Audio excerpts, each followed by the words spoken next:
Edo Zhegrova nuk e fitoi rastin të paraqitet për Juventusin në derbin kundër Milanit të dielën. Zhegrova, i cili u bashkua të hënën gjatë ditës përfaqësueses në hotel, nuk ka luajtur as ndaj Villarealit në Ligën e Kampionëve, por ai të hënën nuk u paraqit në seancën e parë përgatitore për ndeshjen kundër Slovenisë të premten.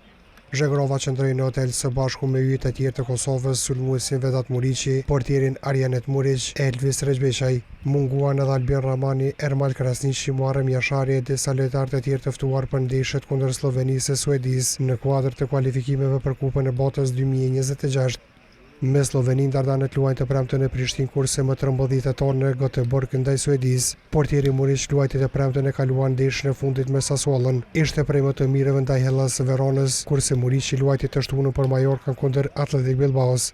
Edhe Rexbeqaj luajti për Augsburgun të shtunën, por ai të dielën organizoi ceremoni martësore në Prizren. Disa lojtarë munguan shkaku i angazhimeve me klubet e tyre të dielën, por në servitjen e parë nuk mungoi mbrojtësi Albian Ajdari, qendërmbrojtësi i Hoffenheimit u paraqit për herë të parë me fanellën e Kosovës.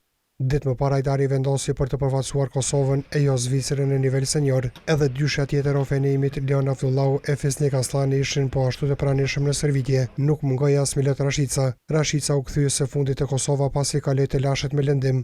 Zhegrova e ka zhvilluar kundër Lituanisë më 18 tetor të vitit të kaluar ndeshjen e fundit me fanellën e Kosovës. Ai në 10 tetor të vitit të kaluar pasoi lëndim të rënd që e mbajti gjatë jashtë-fushës. Në veri u bashkua Juventusit. Me Juventusin ka luajtur 33 minuta në Serie A dhe 3 minuta në Ligën e Kampionëve.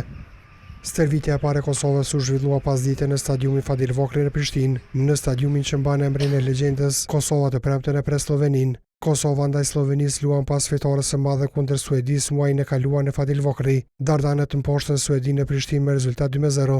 Fitoria ndaj suedezëve ishte reagim pas humbjes së thellë nga Zvicra 4-0 në Basel. Kosova është e dyta me 3 pikë, kurse Zvicra ka 6 pikë në vendin e parë. Suedia e Slovenia kanë nga 1 pikë.